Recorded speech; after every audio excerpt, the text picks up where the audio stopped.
주영진의 뉴스브리핑 본격적으로 시작을 해보도록 하겠습니다. 북한의 남북 공동연락사무소 건물 폭파, 그 이후에 북한은 남측을 겨냥한 공세를 대폭 강화하고 있습니다. 이런 상황에서 오늘 오전 11시에 청와대가 긴급 브리핑을 했습니다. 강민석 대변인이 한 것이 아니라 상급자인 윤도한 국민소통수석이 직접 나섰습니다. 현 정부 들어서 사실상 처음으로 북한에 대해서 공개적으로 강도 높게 비판했습니다. 문재인 대통령은 지난 15일 6.15 공동선언 20주년 기념사 등을 통해 현 상황에 대해 언급했습니다. 전쟁의 위기까지 어렵게 넘어선 지금의 남북 관계를 후퇴시켜서는 안 되며 남과 북이 직면한 난제들을 소통과 협력으로 풀어나가자는 큰 방향을 제시한 것이었습니다. 그럼에도 불구하고 북측이 김여정 제1부부장 담화에서 이러한 취지를 전혀 이해하지 못하고 매우 무례한 어조로 표매한 것은 몰상식한 행위입니다. 이는 그간 남북 정상 간 쌓아온 신뢰를 근본적으로 훼손하는 일이며 북측의 이러한 사리 분별 못하는 언행을 우리로서는 더 이상 감내하지 않을 것임을 분명히 경고합니다. 최근 북측의 일련의 언행은 북측에도 전혀 도움이 되지 않을 뿐만 아니라 이로 인해 발생하는 모든 사태의 결과는 전적으로 북측이 책임져야 할 것입니다. 특히 북측은 앞으로 기본적인 예의를 갖추기 바랍니다. 네, 시청자 여러분 잘 들으셨습니까? 장성철 공론센터 소장, 김상일 수원대 개공교수, 그리고 양욱 한남대 국방전략대학원 교수 세 분과 함께 이야기를 나눠보도록 하겠습니다. 어서 오십시오. 안녕하십니까. 먼저 장성철 소장님, 청와대의 강도 높은 대북한 비판 브리핑 어떻게 들으셨습니까? 어쩔 수 없는 선택이었다라고 보여집니다. 지금 북한에서는 실질적으로 위협하는 행동을 했고 문재인 대통령께서 6.15 때 어쨌든 이러한 남북 간의 어려운 문제가 있더라도 남북 간의 평화 모드는 계속 지켜나가야 된다라는 그러한 말씀을 하셨는데 그 말씀에 대해서 김여정이 오늘 다마 어제의 얘기를 통해서 상당히 조롱하고 비판적인 얘기를 했거든요. 예. 그런 부분에 대해서 더 이상 우리가 참고 있다라는 것은 북한에게 잘못된 사인을 줄 수가 있다. 그렇기 때문에 군사적인 위협까지도 하겠다라는 북한의 얘기에 대해서 적절하게 강한 얘기를 한 것 같다라고 말씀드립니다. 김상일 교수는 어떻게 들으셨습니까? 저는 뭐 한마디로 말씀을 드리면 직구로는 승부가 안 나겠다. 그래서 좀 변화구로 바꿔봐야 되지 않나 이런 지금 생각이 아닌가 싶습니다. 그러니까 그동안은 계속해서 뭐 북한을 향해서 뭐 무엇을 해보자 이렇게 했는데 그거보다는 좀 이렇게 그 밀고 당기는 것도 좀 하고 좀 그 지금적으로는 전략적으로 좀 무시도 좀 하고 그다음에 강한 그 원칙을 제시도 하고 이런 식으로 해서 좀 약간 변화 있는 대북 정책으로 좀 그 현 상황을 조금 바꿔보자. 좀 흔들어보자 이런 거 아닌가 저는 싶습니다. 예, 양욱 국방전략대학원 교수님께는 이 질문 한번 드려볼까요? 북한의 김여정 부부장이 공동연락사무소 형체도 없이 사라질 것이다. 지난 13일에 이야기를 했는데 그날 밤부터 개성공단에 있는 남북 공동연락사무소에서 이상 징후가 감지가 됐다. 하루 이틀 전부터는 불꽃도 튀었다. 뭐 이런 이야기들이 지금 기사가 들어오고 있어요. 그거는 결국 뭐냐면요. 좀 이따 다시 얘기할 기회가 있을지 모르겠습니다만 건물이 무너졌지 않습니까? 무너졌는데 그냥 무너진 것이 아니라 굉장히 깔끔하게 내려앉았습니다. 이건 뭘 얘기하는 거냐면 우리도 보통 사용하는 발파 해체 기법. 그러니까 폭탄을 터뜨려서 그 건물의 하중으로 스스로의 하중으로 무너뜨리는 방법입니다. 그럼 이것은요 굉장히 이 건물 구조에 대한 철저한 계산과 그다음에 저걸 터뜨리려면 그냥 터뜨리는 것이 아니라 구멍을 뚫어서 내력 벽이라든가 기둥에 구멍을 뚫어서 그 안에 폭약을 다 심어 넣어야 됩니다. 작업이 굉장히 오래 걸립니다. 최소한 2, 3일 정도의 기간이 걸리고요. 그럼 이것은 뭐냐 하면은요. 그때부터 김여정의 말이 나오고 난 그 다음부터 직후부터 이런 이 폭파를 위한 작업을 준비했다는 말이고 사실 그 얘기는 뭐냐 하면 이 폭파에 대한 방향성은 한참 이전부터 세워져 있었다. 그래서 결국은 지금 북한이 움직이는 이런 어떤 행동 하나하나는 상당히 오래전부터 시나리오를 준비해놓고 거기에 따라서 지금 진행하는 것이 아닌가 이렇게 판단할 수 있겠다는 것이죠. 북한은 이미 오래전부터 이러한 대남 공세, 남북관계 파탄나도 좋다. 이런 시나리오를 갖고 차근차근 해왔다. 예. 그렇게 분석된다는 예, 말씀이시죠. 그렇게 판단하고 있습니다. 그런 측면이라고 한다면은 우리 정부의 그동안의 대응, 우리 외교안보 라인의 북한의 이런 행동에 대한 판단 어떻게 보십니까? 뭐 판단이 어떻게 됐다라고 제가 함부로 말씀드리는 건 굉장히 좀 조심스러운 일이고요. 다만 분명히 예상되는 지점이 있었습니다. 이미 그 북미 간의 대화가 노딜이 된 이후에 이런 상황이 올 것이라는 것은 누구라도 판단할 수 있는 그런 사안이고요.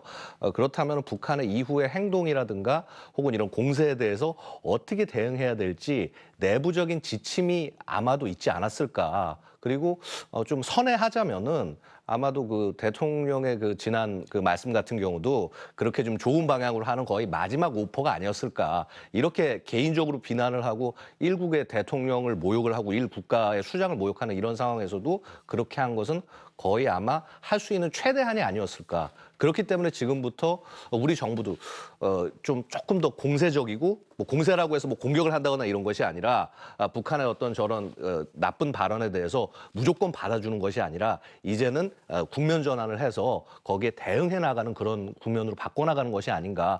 그렇다면은 근본적으로 우리 정부의 전략도 일단은 맥락상은 맞지 않나 이렇게 생각이 됩니다. 맥락상 맞지 않느냐 어떤 말씀이신지요? 네, 사실 이런 겁니다. 그러니까 지금 우리가 아무리 지금 현 상황에서 북한하고 대화를 하자고 얘기를 해도 대화가 될 수 있는 상황이 아닙니다. 그렇다면 지금 이 상황에서 얘기를 더 해봐야 어떻게 보면 대한민국 국격이 더 떨어지는 상황이 되고요. 그다음에 지금 그 폭파를 통해서 보여줬듯이 이제 더 이상 대한민국과는 대화를 하지 않겠다라는 의사를 북한이 분명히 한 상황입니다.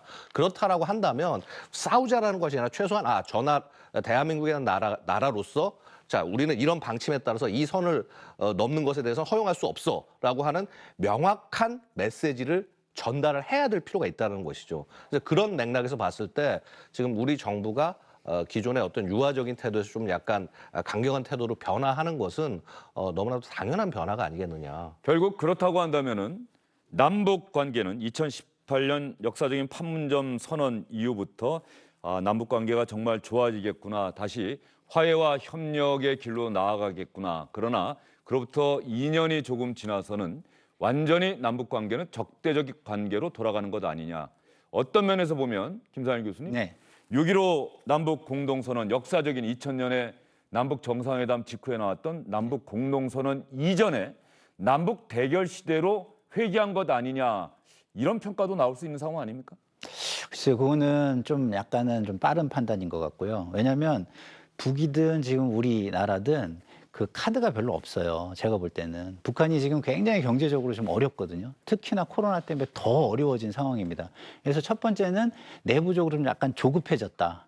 조급해졌기 때문에 어떻게든 미국을 압박할 수 있는 방법을 찾아보고 싶다라고 해서 판을 굉장히 막 흔들어 보려고 하는 모습이 아닌가라는 게 하나의 생각이고요. 두 번째는 이제 이거는 좀 약간 뭐 추측성 이야기가 나오고 있는 거지만 김여정의 어떤 후계 구도를 만들어가기 위한 또 하나가 아니냐 뭐 이런 분석도 있는데요. 저는 이제 전자의 무게를 많이 두고 있고요. 지금 굉장히 어렵다라는 것이고 거기에서 남측이 줄 수 있는 거는 거의 없습니다. 남북관계 이제 파탄이라는 말씀을 하시는데 그거보다는 그럼 남한은 우리가 지금 앞으로 전략을 가져가는데 주요 변수가 되지 않는다라는 거를 생각하고서 행위를 하는 거라고 저는 보여져요. 예, 김상일 교수님이 나름대로의 분석을 말씀해 주셨는데 어쨌든 간에 김상일 교수님 말씀 들어봐도 지금 상황은 이제 북한은 조선중앙통신 통해서 공동연락사무소 건물 폭파하는 장면을 칼라 사진으로 선명하게 보도를 하고 그것은 남북관계는 끝장났다라고 하는 것을 대내외적으로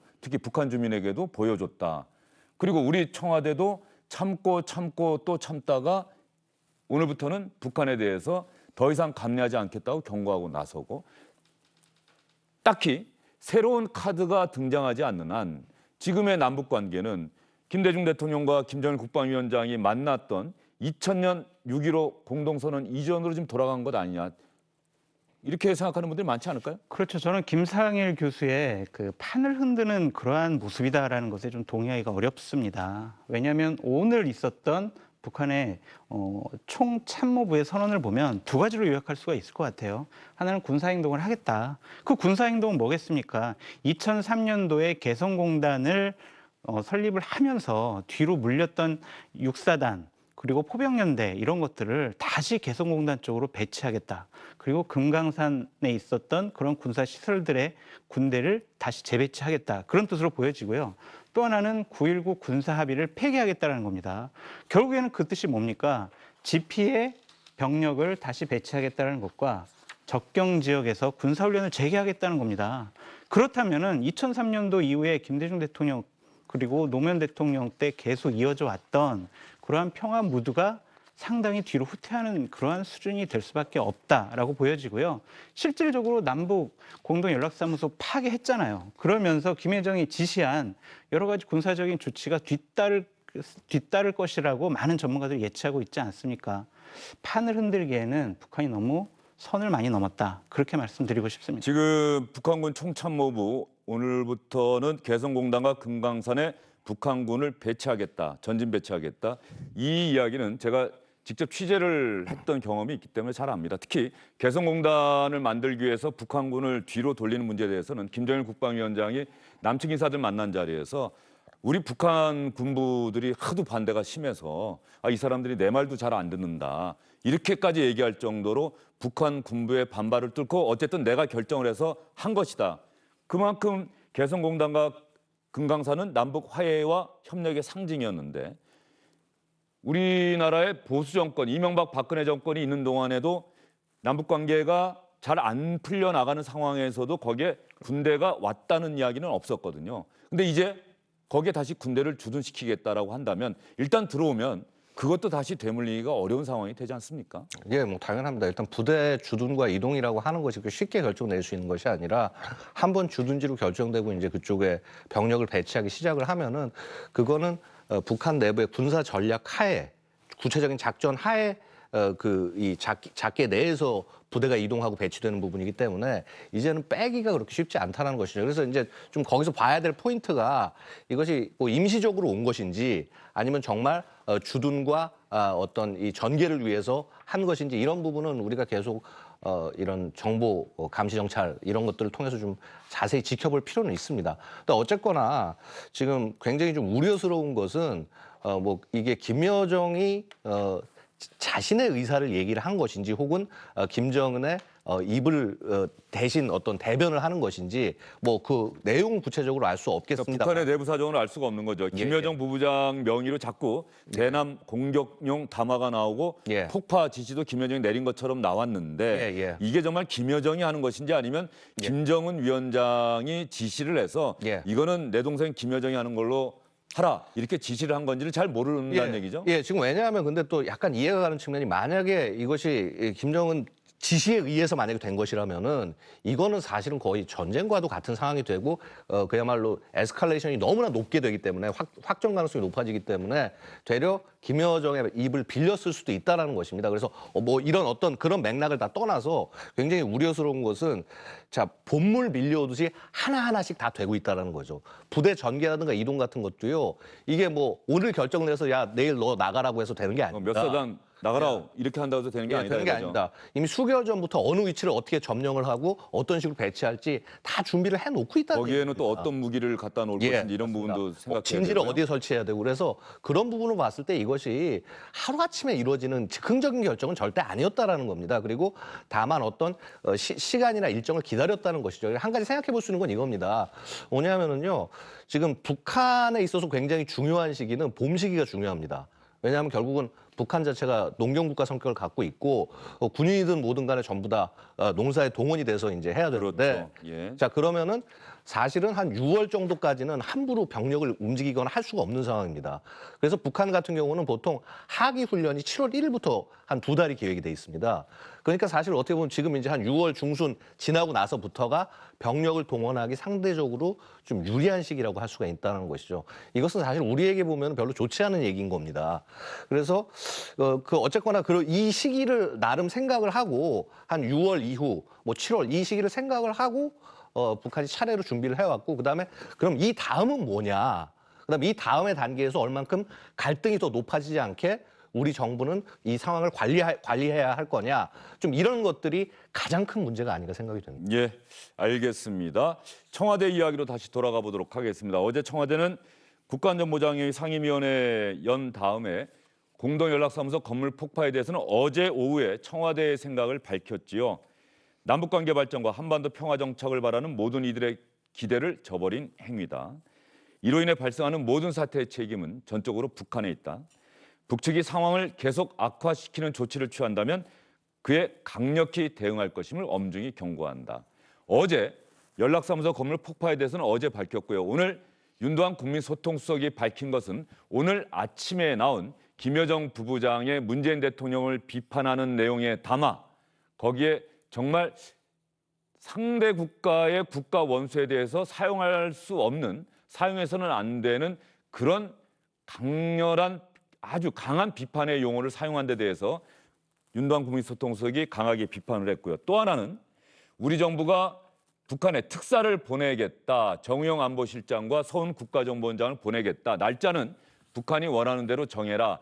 이렇게 제의한 사실을 또 공개한 겁니다. 특사 제의라고 하는 것은 은밀하게 그리고 서로가 서로의 입장을 이해하고 또 서로의 상황이 맞는다면, 여건이 맞는다면 받는 것이고 못 받는다면 못 받는 것이고 그러면서도 그 사실을 공개하지 않는 게 원칙인데 정상국가로의 전환을 추진해 왔다는 북한이 이런 특사 제의 사실을 공개한 데 대해서 청와대가 강한 유감을 나타낸 겁니다. 김여정 부부장은 뭐라고 얘기했는지 잠깐 살펴보도록 할까요? 오늘 아침 담화에서 김여정 부부장이 이야기했던 내용을 한번 시청자 여러분 보시면은 청와대가 왜 이렇게 강하게 나왔는지 이해가 되실 겁니다. 6.15 공동선언 20주년 기념사를 얘기하는 것 같습니다.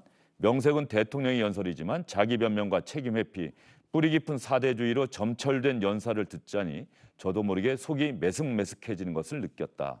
기름 발린 말 몇 마디로 북남 관계를 반전시킬 수 있겠는가. 또 있죠? 뿌리 깊은 사대주의 근성에 시달리며 오욕과 자멸애로 줄다름치고 있는 이토록 비굴하고 굴종적인 상대와 더 이상 북남 관계를 논할 수 없다는 것이 굳어질 대로 굳어진 우리의 판단이다. 이렇게 이야기를 했고요. 김여정 부부장이 말이죠. 이 담화를 통해서 스스로 말폭탄을 던진다는 이야기까지 했습니다. 말폭탄을 던진다. 내가 말하는 것은 그냥 말이 아니라 말폭탄이다. 문재인 대통령에게 말폭탄을 던질 필요성을 느꼈다. 이렇게 이야기를 했습니다. 그러면 김여정 부부장이 이렇게 강하게 비판한 문재인 대통령의 6.15 공동선언 기념사 도대체 어떤 내용이길래 김여정 부부장이 이렇게 비판을 했을까요? 남과 북이 자주적으로 할 수 있는 사업도 분명히 있습니다. 무엇보다도 중요한 것은 남북 간의 신뢰입니다. 끊임없는 대화로 남북 간의 신뢰를 키워나가야 합니다. 북한에게도 대화의 창을 닫지 말 것을 요청합니다.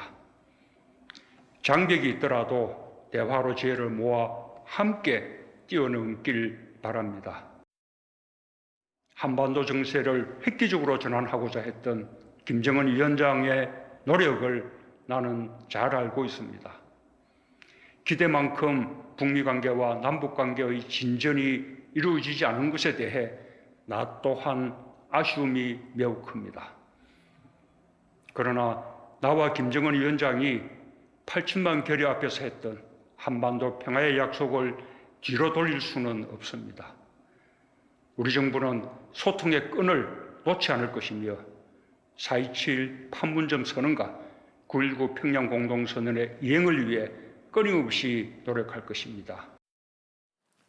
남북 관계 어떻게 해서든 평화와 화해, 협력으로 나아가자. 우리 이제 남북 관계는 뒤로 되돌릴 수는 없는 것 아니냐. 김정은 위원장 그동안 노력했던 거 나 잘 안다. 이 얘기가 왜 김여정 부부장은 그렇게 듣기가 싫었을까요? 말뿐이다 이렇게 생각한 걸까요? 그렇죠. 그동안 이제 우리가 많은 제안이나 이런 거를 했다고 본인들은 생각을 했는데 물론 이제 공개적인 제안도 있고 비공개적인 제안도 있을 것인데 비공개적인 제안은 공개적인 것보다는 조금 더 디테일하거나 좀 더 범위가 넓은 거 아니겠습니까? 그런데 실질적으로 된 것은 하나도 없는 거죠. 북한 입장에서는. 그리고 김정은 위원장이 들어서면서 인민에게 약속한 부분들, 부강한 나라, 부자, 그리고 강한 나라, 뭐 이런 걸 인민들에게 좀 선사하겠다고 한 약속도 하나도 지켜지지 못하고 지금 오히려 코로나나 이런 걸로 오히려 어려운 상황으로 지금 온 상태에서 지금 북한 입장에서는 이거를 어떻게든 좀 더 해결해 볼 수 있는 실질적인 거를 좀 갖고 싶은 거고 실권이 있는 사람에게 이야기를 듣고 싶은 건데 지금 그동안 확인된 것은 남측에서 하는 말은 전혀 실권이 없는 말이다라는 것만을 확인했다. 그렇기 때문에 이런 이야기들이 지금 나오는 것이 아닌가 이렇게 보여집니다. 예, 지금 김현정 부부장의 담화가 김상일 교수 옆에 잠깐 나갔는데 제목이 말이죠. 철면피한 감원 이사를 듣자니 역스럽다. 외세의 바짓가랑이를 놓을 수 없다고 구접스러운 모습을 보이고 있다. 이건 아마 뭐 추접스럽다 그런 표현일 것 같고요. 특히 연단 앞에만 나서면 어린애같이 천진하고 희망에 부푼 꿈 같은 소리만 토해내고 온갖 잘난 척, 정의로운 척, 원칙적인 척하며 평화의 사도처럼 채신머리 역겹게 하고 돌아간다. 그 꼴불견 혼자 보기 아까워서 우리 인민들에게도 좀 알리자고 내가 오늘 또 말폭탄을 터뜨리게 된 것이다. 예. 이거는 뭐 그렇습니다. 저는 이렇게 생각합니다. 그러니까 이 뭐 대한민국 내라면 민주적인 국가니까 뭐 대통령에 대한 비판이나 이런 것도 있을 수도 있습니다. 근데 이거는 근데 비판도 말이죠. 그렇죠. 예. 야당에서 비판을 하더라도 예. 표현을 잘못하면 거기에 대해서 비판 여론이 맞습니다. 얼마나 입니까? 맞습니다. 근데 이거는 그 단계를 넘어서 지금 공식적인 국가 매체를 통해서 그래도 상대방의 그 지도자 레벨에 있는 사람이 이건 비난한 것은 이건 공식적인 발언이라고 볼 수밖에 없는 것이거든요. 이거는 대한민국에 대한 가치에 대해서 거의 뭐 직접적으로 공격한 것이다. 사실은 건물 자체를 남북 협력의 상징이는 건물 자체를 무너뜨려 버린 것 자체가 사실 이건 선전포고나 거의 마찬가지 행위입니다. 선전포고나 마찬가지다. 마찬가지 행위라고 봅니다. 저는 기본적으로 그렇습니다. 근데 그래서 다만 이것을 지금 어떻게 보면 이 확전을 시키지 않고 그런 상태에서 조금 더 우리는 어쨌거나 이 상황을 잘 관리해 가면서 끌고 나가야 되는 상황인데 그렇다고 해서 북한의 저런 행동들 자체를 우리가 100% 받아줄 수는 없습니다. 앞으로 또 상황이 서로 좋아져서 우리가 북한에게 뭔가 지원을 해줄 수 있을 수도 있을 겁니다. 근데 하지만은 그것이 북한이 이런 어떤 나쁜 소리를 해서 협박과 같은 행동을 해서 만약에 하게 된 것이라고 한다면은 이것은 대한민국의 가치로서는 받아들이기 굉장히 어려운 일 아니겠습니까? 그래서 저는 지금 우리 정부가 담담하게 대응해 나가고 하지만은 담담하고 강경하게 절대로 감정적이 아니라 그렇게 해서 결국 이성적으로 나오고 그런 판에 국제 질서에 맞게 갈 때는 우리가 최대한 도와주지만은 그것이 아니라고 할 때는 받아들일 수 없다라고 하는 이 견지, 민주주의 국가로서의 견지를 잘 제시를 하는 것이 굉장히 중요하다. 왜냐하면 이 당장 뭐 대통령과 얘기했는데 뭐가 나오지 않는다라고 얘기하는 것은 그것은요 왕정 국가라면은 왕 혼자서 그렇게 결정할 수 있지만은 대한민국이나 국제사회 대부분 국가는 그런 국가가 아닙니다.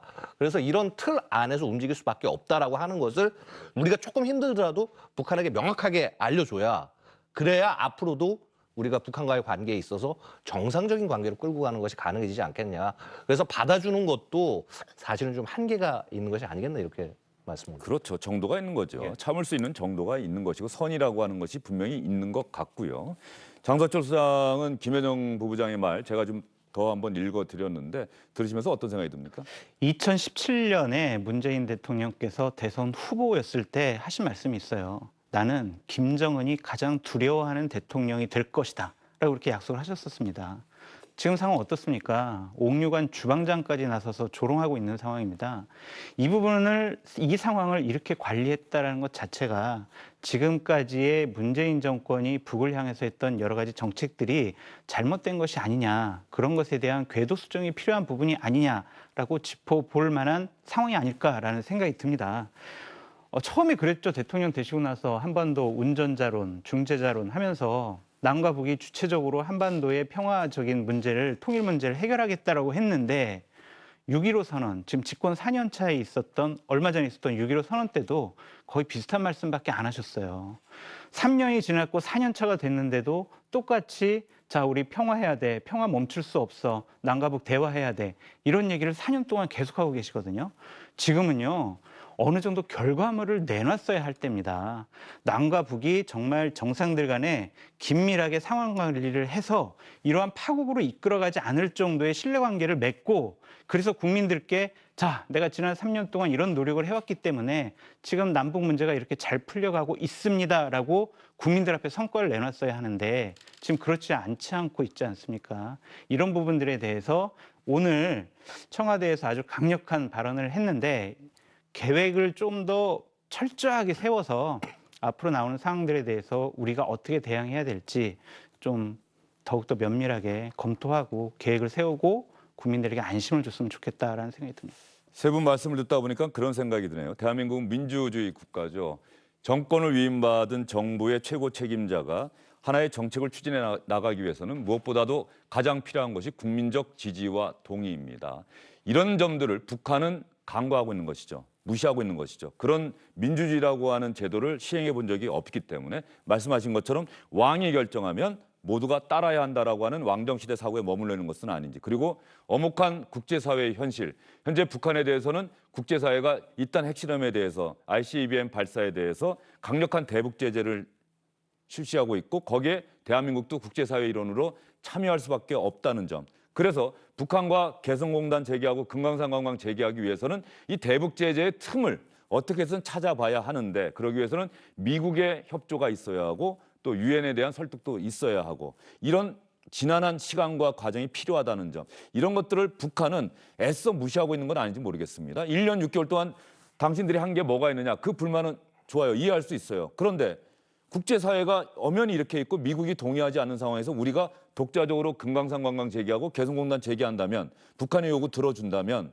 그 다음에 일어날 폭풍은 또 어떻게 감당해 낼 것인지 이런 부분에 대해서 너무 무시하면서 자기들 얘기만 하는 원래 북한은 그렇다고 하더라도 이번엔 좀 정도가 지나친 것 아닌가 싶어요. 예, 뭐 사실은 이미 저는 그래서 이게 제일 좀 걱정되는 부분이 그겁니다. 북한과 얘기를 하고 대화를 하고 끌고 나갈 때 그 전제를 우리가 충분히 전달을 하고 시작을 했어야 되는데 뭐 물론 전달을 했을 거라고 생각을 합니다만은 아마 그런 부분들이 북한은 이해하지 못하지 않았을까 혹은 이해를 했더라도 애써 모른 척하고 있는 것이 아닌가. 이것은 결국은 이 어떻게 보면 이게 지금 협박과도 같은 상황이 된 겁니다. 현 정부에 대해서. 그래서 이것을 우리가 응할 수는 없지 않겠습니까? 그래서 그런 방향으로 봤을 때 지금의 어떤 대응, 그래서 뭐 싸우자, 뭐 전쟁하자, 무슨 뭐 이렇게 병력을 모아서 하자 이런 부분이 아니라 국가로서 정당하게 얘기할 수 있는 부분을 얘기하고 끌고 나가는 그런 모습들을 보여줬을 때 모이지 않을까. 사실은 또 이런 측면이 있어요. 지금 제가 제일 걱정되는 건 뭐냐면요. 지금 이 병력을 무슨 이렇게 배치하고 하는 이런 부분이 아니라 지금 군사적 도발을 높이는 데 있어서 우리가 군사력 현실이라고 하는 것이요. 통상 이제 볼 수 있는 게 대규모 군사 훈련을 한다거나 아니면은 병력을 갖다가 이렇게 어디 특정 지역에 전진 배치시킨다거나 혹은 이제 뭐 신무기 같은 걸 보여준다거나 이거는 여태까지 북한이 계속 해왔던 겁니다. 그런데 그걸 넘어서 이 만약에 대한민국 쪽에 대한 도발이 됐을 때 그래서 저 굉장히 걱정되는 것이 지금 대북 전단이 지금 어떻게 보면 문제가 됐기 때문에 이 전단에 대해서 사격을 가하겠다라고 하면서 원점을 때리겠다고 해서 거기에 포가 날라온다고 했을 때 만약에 민간인 피해 같은 것이 나면 어떡하겠습니까? 지금 말씀 들어보니까 25일 날 또 탈북민 단체에서 6.25 맞아서 또 보내겠다. 정부는 하지 말라고 했는데 고발까지 하고 그 경우에는 심각한 상황이 또 벌어질 수도 있겠군요. 그러니까 사실은 제가 보면 너무 가슴이 아팠던 부분이 뭐냐면은 자 이쪽으로 보내는 탈북 단체와 그다음에 현지에 있던 주민분들이 이제 아무래도 당연히 걱정되니까 하지 말라 그리고 이분은 보내겠다 그러고 싸우는 모습이 저는 그 모습 자체가 굉장히 가슴이 아팠습니다. 뭐냐면 대한민국 내부가 이렇게 분열이 되고 있구나. 사실은 뭔가 하나 지금 어떻게 보면 이게 약간 위기 상황이 다가오는 것인데 여기에 있어서 여론을 어떻게든 하나로 좀 모아서 자 의원이 대응할 땐 대응하고 대신에 그렇다고 해서 쓸데없는 자극은 하지 않고 그러면서 좀 차분히 상황을 관리해 나갈 수 있는 능력이 중요하지 않느냐. 고발이 중요한 것이 아니라요. 저는 이 탈북단체에 대해서 되려 정부가 잘 설득을 해서 자 이런 방향이기 때문에 이런 위기가 있고 이런 현지 주민의 위험성이 있기 때문에 이것은 잘 좀 조절해가면서 하자. 예. 사실 그것이 훨씬 더 중요한 것이 아닌가. 그래서 이 여론을 하나로 모으고 끌고 가는 모습을 그것을 우리 국민들이 보고 싶어하는 것이 아닌가. 위기가 왔을 때 리더십은 그런 것이 아닌가 저는 좀 말씀을 올리고 싶습니다. 예, 알겠습니다. 지금 양욱 교수의 이야기 아마 많은 분들이 동의하시지 않을까 싶습니다. 또 하나 북한이 대북 특사 제의 사실 우리는 교착 상태에 빠진 남북 관계를 남북 대화를 풀어나가기 위해서 대북 특사를 제의했다. 이런 부분에 대해서 오늘 윤도한 국민소통수석도 북한을 비난하는 내용의 긴급 브리핑 통해서 이야기를 했는데 이 부분에 대한 윤도한 수석의 이야기 한번 들어보겠습니다. 북측은 또한 우리 측이 현 상황 타개를 위해 대북 특사 파견을 비공개로 제의했던 것을 일방적으로 공개했습니다. 이는 전례 없는 비상식적인 행위이며 대북 특사 파견 제안의 취지를 의도적으로 왜곡한 처사로서 강한 유감을 표명합니다. 김상일 교수님, 뭐 어떻습니까? 북한이 정상국가라고 볼 수 없는 상황인데 저런 대북 특사를 제의했다는 사실마저 공개하면서 남측 정부가 자신들한테 뭔가 구걸을 했다. 이런 모습을 보여주려고 하는 저것도 우리 국민들이 볼 때는 얼마나 납득하기 어렵고 기분이 안 좋겠어요. 그렇죠. 그러니까 우리 정부가 분명한 거는 방향성에서는 저는 맞다고 보지만 너무 서둘렀다라는 거는 저도 좀 동의를 해요. 왜냐하면 이게 남북 관계라는 게 한꺼번에 해결이 되는 건 아니기 때문에 다리를 놓는다는 기분으로 해야지 다리를 놓고 내가 건너가겠다가 목적이 돼서는 안 되는데 건너가겠다에 너무 이렇게 집착한 거 아닌가 이런 생각이 들어서 그런 부분은 저도 좀 굉장히 좀 아쉬운 부분인데요. 어쨌든 북한에서 저렇게 나오는 것은 지금 남한은 지금 상대해봐야 우리에게 도움이 되지 않는다 이거잖아요. 예. 근데 저기에 우리가 대응할 수 있는 카드가 별로 없어요. 제가 볼 때. 그리고 북이 우리를 향해서 할 수 있는 게 더 있느냐? 거기도 그렇게 많지 않아요. 그러면 저희가 해야 되는 일은 뭐냐면 제가 방송에서 굉장히 많이 주장하지만 우리의 안보 역량을 확실하게 갖추는 겁니다. 그래서 시간을 우리 편으로 돌리는 것 이것이 저는 가장 우리가 할 수 있는 일이라고 보거든요. 자, 우리가 이스칸다르 식 미사일이라든가 그 미사일 억제력, 그 다음에 핵을 계속 개발해서 전진 배치, 실전 배치까지 할 수 있는 상황이 왔다고 지금 보여지는 그 분석들이 나오는데 그것에 대한 억지력 이런 것들이 국민들이 좀 불안하거든요. 불안한 상태에서 우리 양 교수님이 말씀하신 것처럼 국민들에게 우리가 이렇게 가자. 이렇게 가면 돼라고 얘기할 때 국민들이 안심이 안 되는 상황에서 그걸 따라가 줄 수 있느냐? 따라가 주기 어렵다는 거예요. 그래서 다 순서가 있다. 그래서 우리 정부가 그런 걸 좀 보고 방향은 어쩔 수 없습니다. 북하고 지금 무력 대결을 하겠습니까? 어떻게 하겠습니까? 그렇지만 북에도 당신들이 우리와 비교했을 때 우리의 절대적 우위는 흔들리지 않아. 이것을 좀 보여주는 것이 굉장히 중요한 시점이 온 것 같습니다. 이 지금 군사 도발 행위에 대해서 그동안 북한의 군사 도발 행위가 얼마나 많았습니까? 이런 상황에서 사실 우리 정부, 우리 국민은 많이 참아왔죠. 네. 연평도 포격 도발 때 우리 민간인이 세상을 떠난 일까지 있었고 천안함 폭침 때 우리의 정말 바다를 지키던 용사들이 세상을 떠났는데도 불구하고 우리는 정말 이젠 못 참겠다. 더 이상 이런 행동하면은 우리도 가만히 있지 않겠다. 원전 타격 얘기까지 나오고 그랬는데 실제로 실행에 옮긴 적은 별로 없어요. 왜? 미국이나 중국 국제사회가 한국이 좀 자제해달라. 한반도 평화를 위해서는 그래야 되는 것 아니냐. 예. 그런데 저는 이번 상황에서 가장 우려되는 건 이제 정말로 북한의 또 하나의 군사적 도발 행위까지 이어져서 강행한다면 그때 우리는 과연 어떻게 해야 될 것인가. 그때도 거기까지는 참고 다음부터는 가만히 있지 않겠다. 또 이렇게 이야기를 할 것인가. 아니면 이번에는 우리가 얼마 전까지 정말 남과 북의 관계가 좋았지만 만약에 이번에 그런 군사적 도발 행위 해온다고 한다면 우리도 똑같이 아니면 정말 10배, 100배로 보복 군사 공격을 해야 되는 것인지. 예, 사실은 그 부분에 대해서 어쨌거나 저쨌거나 굉장히 좋은 사례는 지난번 2015년에 목함질의 도발, 포격 도발 예. 이때가 굉장히 좋은 모습이 아니었나 싶습니다. 당시 리더십이 어땠건 이런 것들을 다 떠나서 기본적으로 그때 우리가 보여준 태도는 우리 국민들 전체가 모여서 북한의 부당한 공격이 있으면 이것은 참을 수 없다. 그리고 굉장히 많은 분들이 많은 젊은이들이 나 만약에 뭐 국가가 부르면 곧바로 뭐 예비군 입대하겠다면서 SNS 인증 같은 것도 그랬죠. 또 했고요. 현역병이 예. 국가가 원한다면 예. 현역 복무를 연장하겠다. 예, 또 이렇게 실제로 됐죠. 연장 복무를 예. 하는 사례들도 굉장히 많이 있었습니다. 그러니까 중요한 것은 뭐냐면 이런 위기 상황이 왔을 때 우리가 얼만큼 하나의 힘을 모으느냐 이런 부분들이 가장 중요하고 결국은 그 결과가 어떻게 되냐면 대한민국이 굉장히 강한 모습으로 나가고 그리고 이렇게 국권이 버텨주니까 결국 북한에서 특사가 오지 않았습니까? 그래서 어떻게 보면 또 대화의 기회가 생겼는데 또 그거를 이끌어가지 못한 것은 또 그때 당시 리더십의 한계였겠죠. 근데 어쨌거나 갈등이라고 하는 것은 만약에 완전히 터져 나올 것이 아니라고 한다면은 어떻게든 또 수습되기 위한 협상이 생길 수밖에 없다라는 겁니다. 그래서 지금은 앞으로도 계속 갈등이 고조될 수밖에 없는 상황이고 국민들이 불안해질 수밖에 없는 상황이라고 저는 생각을 합니다. 그렇기 때문에 지금부터 더더욱 이 대한민국 안의 의견을 어떻게 모을지 어느 방향으로 갈지 이것은 뭐 정치적 진영 이런 것과 상관없이 좀 모아야 될 때다. 예. 이 말씀을 좀 드리고 싶습니다. 이런 상황에서 북한이 이렇게 나온다고 한들 북한이 얻을 것은 아무것도 없다.